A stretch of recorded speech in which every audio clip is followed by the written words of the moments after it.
Brian from the Day in the Life of, and I am here with musician and violinist Lauren Conklin. And she was kind enough to invite us into her home, and we're doing a nice little interview. And we're just going to figure out more about who you are as a person. So I have 5 facts. I did some research about Lauren, and we're going to kind of delve into it after those 5 facts. So the first of the 5 facts that I have is you began playing violin at age 6. Yes. So how'd you get started that early? Because I also saw that you didn't come from a music family. No, so my family are all very athletic, and I think that they hoped that I would be athletic too, and that was a terrible failure. I once was on a swim team and got lapped by a guy with one arm. So at that point, it was like, sports are not my thing. But I saw a commercial for the Disney World Symphony on TV when I was 5 years old, and I was like, that is awesome. That is what I want to do. I want to play violin. And so I started asking my parents to take lessons, and I guess I was persistent enough that, a year later they were like, all right, let's give it a shot, and stuck with it ever since.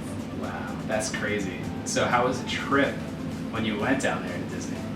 I really haven't spent a lot of time at Disney. I think I'll have to go eventually. I don't know that their orchestra is in my future. It was a good starting point, but I've kind of moved on a little bit. So I want to go back to getting lapped by the man with the one arm. Yes, yeah, I'm terribly unathletic.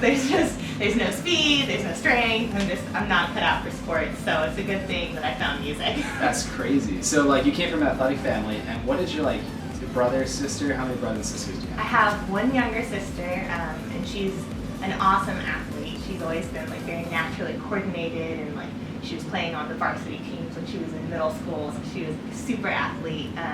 And she now is a social worker, and she's in grad school in Chattanooga, so she's killing it. All right. Athletically. And so so did you first pick up a violin? Did you first pick up a fiddle? Mm-hmm. What was the instrument process? What did you pick up first? Well, violin and fiddle are the same instruments, just a stylistic thing, how you play them. So I started taking classical lessons, and then living in Nashville, there's so much bluegrass and country and fiddle styles, so I kind of just heard a lot of them, and I eventually took some fiddle lessons, but I really started playing fiddle music a lot. I was about 9, and there was this bluegrass band at the local farmer's market, and they let me just sit in with them and play, and I played with them every Saturday from the time 9? Yep, from the time that I was 9 until I was 18. I played with them every Saturday, and they're all very, very old bluegrass guys. So I think I was 9, and they were the youngest one was 70. So wow, they're I all, say that's super impressive. Yeah, At age 9. awesome. Well, I didn't say I was good. They just let me be there. But you still played. Yeah. A little kid's I want ice cream. I want to go walk. I want to, I don't know, play mini golf, and you're I want to go on the weekend and play some music. That's yeah, crazy. Well, it was a lot of fun. And I owe a lot of that to my dad too, who drove me. And I remember going to practice at the banjo player's house, and we walked in. He's like, "Do you know how to play Spider with the Baby?" And I was like, "No." He's like, "What about Taters and Sandy Soil?" And I was like, "No." And my dad's finally like, "We don't listen to that kind of music. Just try something." And he was like, "You just jump in and do it." And so I'm glad that he pushed me to do that and drove me to the farmer's market every week forever. And, so that brings me to another question. What is something that your dad has maybe said to you that really stuck with you, that kind of inspires you even to this day to keep doing what you're doing? My dad is he's a very matter-of-fact kind of person. He always says, act like you want to get it done. And I know that's not the most mushy-gushy inspirational thing, but I do think about that. Act like you want to get it done. If you want to do something, just go and do it, and don't spend a lot of time wondering how it's going to work out, or if you can do it, just act like you want to get it done. Wow, that's great. It's a Mike Conklin quote. Mike Conklin quote, there you go. All right, so we'll go to fact number 2, and that was that you wanted to be a scientist and worked with nuclear energy. Well, wanted to work with nuclear energy. I never quite got there, never ended up getting that degree, but I did. I loved science growing up, and I still do. Super nerdy fun fact is there's this thing called edX, I don't know if you've heard of it. It's Never like heard of that. an online program where you can audit classes from universities around the world. So like I've been auditing an astrophysics class this summer as I have lots of travel time in the van on tour. So I love science, and that's super dorky, but that's always been my thing. What's like one weird fact that you know about that type of science, like crazy science? Oh, I mean, I don't know. I don't know that I'm the right person to ask about that. I just love, I love learning What's the one thing about that it. you learned then doing, say, like learn auditing these classes? Well, I've been learning this week how to calculate the gravitational pull of a star, which is super exciting. That is. So yeah, so like I love learning, and I've always been really drawn to like figuring out how things work. So I wanted to be a scientist, and I wanted to do nuclear energy research, but so like I said, I started playing in that bluegrass band really young, and then through high school, I got hired to play in some like TV shows and movies and things, and was getting work playing, and So what was loved it. the first job that you had then through high school? Well, I guess the first job that I had was that bluegrass band. I got paid for that, which was really awesome like a 9-year-old to be like, woo, making money. But the first like big job that I had was I was in the Hannah Montana movie. No way. Playing violin. No way. Yeah, which was super I gotta go fun. back and take a look at this. I'm gonna show a video right after this, and that's gonna be it. Well, it's funny. You can see me. I stand out a lot because like I went for it hard. Because the director kept being like, everyone show more energy. And I don't think he was talking to me, he was talking to like the rest of the string section, but I kept taking it really personally, and the rest of the kids like weren't doing anything, but I was like really going for it and had the hair toss, and so now you watch it and it's like, oh, there I am. That's crazy. Like, overly enthusiastically playing in this Hannah Montana movie. So how old were you when you did what you're seeing with Hannah Montana? I think I was 14. Wow. Yeah. So at a young age, you were like, maybe this is a future in here. Yeah. Now I can see why that took you off the nuclear side. Yeah, exactly. And so I loved playing and kept playing and got accepted to Belmont, which is an awesome school, and that is crazy. It kind of pushed me in that direction. I had someone behind me on the airplane. I never heard of Belmont before this, but I had someone behind me on the plane in Belmont, and she was saying that her boyfriend was in a Christian band, and that he was going to Belmont, and like she was saying like, oh my gosh, like it's so hard to get in, like you should definitely go because he got in. So that's really cool. That's really cool. It was an awesome school. So that brings me to my next fact. So you graduated from Belmont University in 2014 and studied violin, which is clear, but she also studied art. Yeah, so I went in really ambitiously and started with a double major with a double outside minor. So initially I got accepted and went in for a major in music and studio art with minors in physics and psychology. And gradually I dropped things because it became clear that was absolutely insane. Ambitious. Yeah, ambitious, and I started touring a lot while I was in college too, and I was kind of like, well, I don't really need all of these things. I can just like read about things that interest me without getting How them did you degree. manage then touring with like going like studying school and doing Well, I had to drop some outside minors and demote my studio art to a minor. So I graduated with a major in commercial violin performance and a minor in studio art. Wow. How much does touring take out of your time? Like, Well, now that's primarily what I do. So now Back I'm then, gone. let's say. Back then I just did weekends. Weekends. And I played for a group that would fly me out on Friday most weeks and fly me back on Monday, so I didn't miss that much class, Wow. which was really nice. And did you enjoy touring while you were in college? Yeah, I loved it. I mean, I remember like the first tour that I got hired to play was to go play South by Southwest with an instrumental rock band, which was so fun. And so that was my freshman year of college. So I was 17, and I was like, this is so cool. Like, not only am I going a really cool place with a band that I love, playing music, but they're paying me. Like, this is incredible. And then, that feeling has kind of continued through to now. I mean, I still feel like that. Just so lucky to get to go really awesome places with fun people and play music. Wow, that's awesome. Now I just want to go back real quick to her art. So I'm going to show you like in another clip, her art, and it's literally insane. There's like right here, that's not necessarily her art, but you can see, I'll show you after. This is like, you want to explain the piece behind you? So this is like the coolest wedding present that my husband and I received. It's from my younger sister who took a sound file. My husband wrote me a violin concerto, and we recorded it with a lot of our friends that came and were like a little orchestra for us, and recorded it in McAfee Concert Hall, which is at Belmont. And Jessie took the sound file from that recording and she turned it into this awesome art piece. So it's one Isn't of that my crazy? favorite things. Yeah. All right, and I'm gonna go to the fourth fact. You have opened up for Montgomery Gentry, Josh Thompson, and Kix Brooks. Yeah, so all of those were with different bands, and I'm trying to think, yeah, they were all really awesome experiences. So what was the coolest experience out of all the performances that you've ever done? Out of all the performances I've ever done, that's so hard. So There have maybe been- list like a few that pop to your head right now. Well, this past fall, I got to play one of my favorite artists. His name is Mo Zawade, so you guys should go look him up. Mo Zawade? Mo Zawade, Mo Zawade.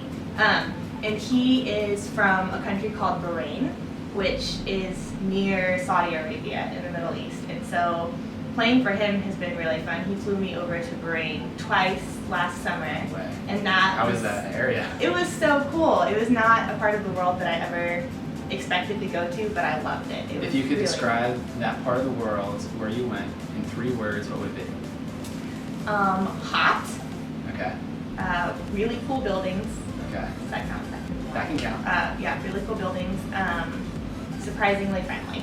Wow. Seems like a place I want to go. Yeah. I love architecture, so It was great. that's I cool. mean, their buildings are so much cooler than ours. Where we're like, let's just put a giant square everywhere in the Middle East. It's like, let's build this thing with arms that rotate and light up. But yeah, it was really cool. And you know, I know our media doesn't portray that part of the world in a great light. We just hear about the bad things that happen there. But it was surprisingly friendly. It was awesome people, awesome food, just a lot of really cool things. But so playing over there, I played for, it was called the Spring of Culture Festival, and then recorded his album over there. And then that same artist had me come to London in I guess last winter. And that was awesome because we played the Royal Albert Concert Hall. No way. Which, yeah, it's such a cool venue. That was like huge bucket list thing, and my husband actually got to play too. He played cello. No way. And that was just so fun, and it was an awesome experience. That's crazy. Tell me more about your husband. How'd you guys meet? Well, he's the greatest. We met actually at Belmont when we were 12 at the Belmont Orchestra Camp. 12. Yes. 12 years old. Yes, but Wow. we did not like become friends or hang out then. It was kind of a weird thing where there was just a series of coincidences where we kept running into each other in weird places. So like I have family in Birmingham and he's from Mississippi, and when they drove to visit his family in Ohio, they always stopped at this bookstore in Birmingham. And so we would see each other at this bookstore Did you ever take a in picture Birmingham. of you guys in front of that bookstore? We went back, yeah, actually fairly recently, and took a picture because we were like, this Barnes and Noble. And then his younger sister loved Hannah Montana, and so we have a Facebook message from when he was like 15, and he's like, hey, I think I just saw you in the Hannah Montana movie. And then he ended up transferring to Belmont his junior year of college, and we were sitting next to each other in his first class. And There we go, guys. That's fate right there. Very I'll meant tell to you. be, I'll yeah. tell you. And how is it working with him in the music industry? It's awesome. We don't overlap that often. We work in really different things. So, you know, I do a lot of like touring and studio work, and he's a songwriter. He's an awesome songwriter. Actually, he just had a cut on Charlie Puth's album. No way. You know Charlie Puth? Yeah. Yeah. He's So actually listen. from my area. Oh, no Rumson, way. New Jersey, yeah. Yeah. So listen to Patient on the new album. That's my husband's song. Wow. It's amazing. That's crazy. Yeah, and he has a lot of other stuff that's coming out. So keep up with Ben. Keep up with Ben Ben. Johnson. There we go. Yep. And I'm going to go to my final 5th fact, although I may have just one more question after that. All right, so you worked with artists like Miley Cyrus in the movie. Yes. Andre Day, Lone Star, Florida Georgia Line, And also, you've worked with ABC's, Nashville. Yep, which is now CMT's Nashville. They Okay. switched over. But yeah. All of those were great experiences. It's amazing how just nice and normal all of the country stars and the big Who's the pop stars coolest are. person that you've ever met? Coolest person that the coolest person that I've played for. That I You could, maybe it could be you just met them, like randomly. Like in the city, you're like, hey, what's up? I know you.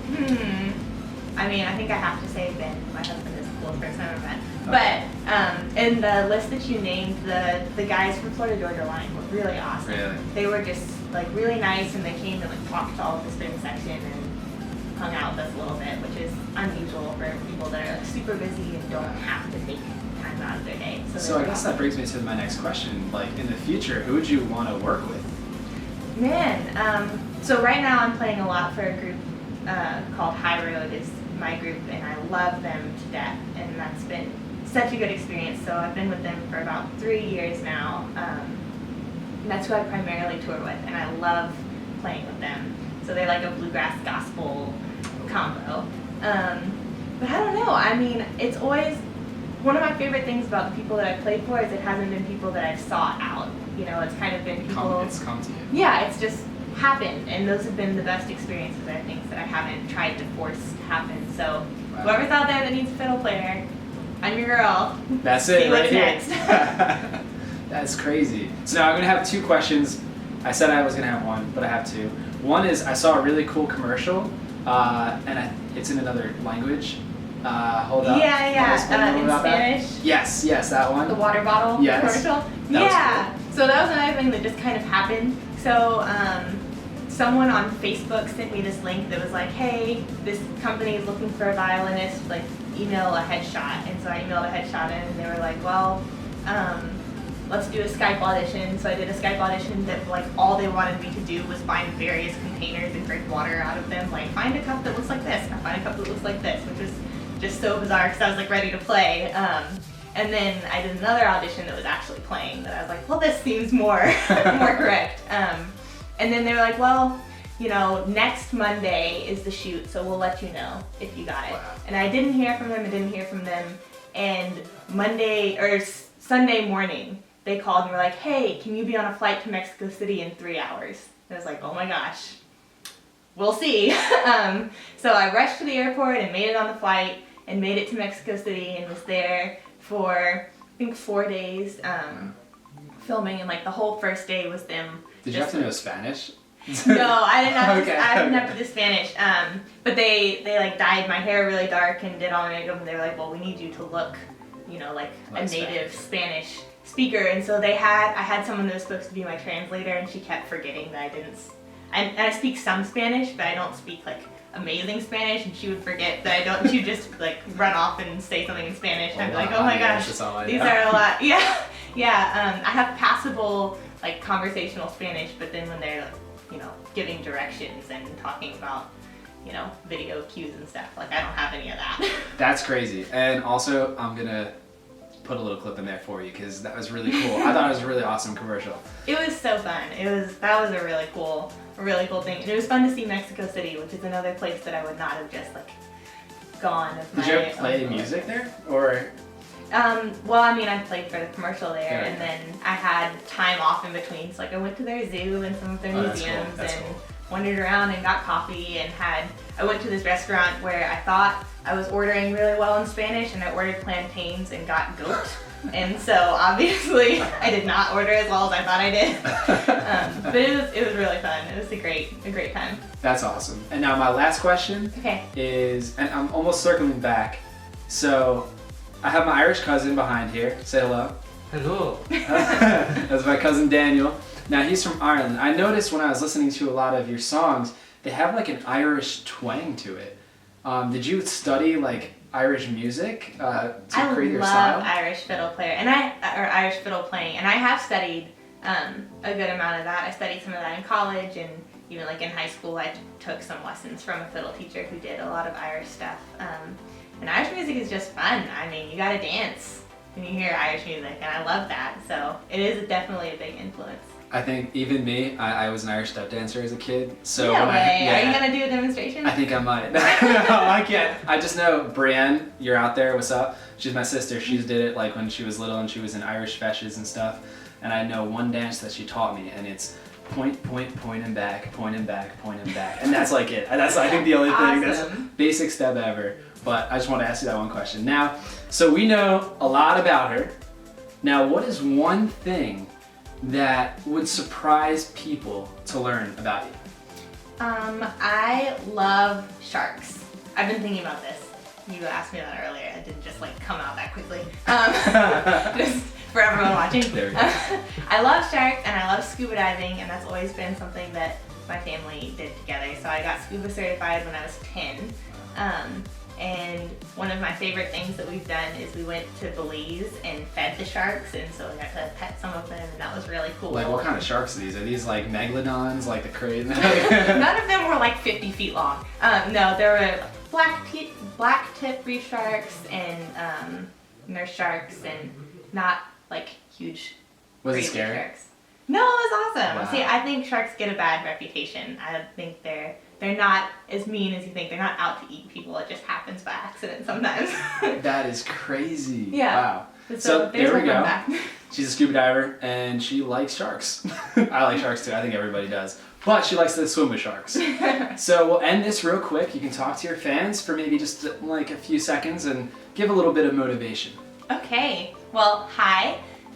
Thank you guys for watching. This is awesome, and thank you for this awesome interview. It's been a lot of fun. Thanks for having us here. Yeah. So I guess if I had to give advice, my biggest piece of advice is just don't give up.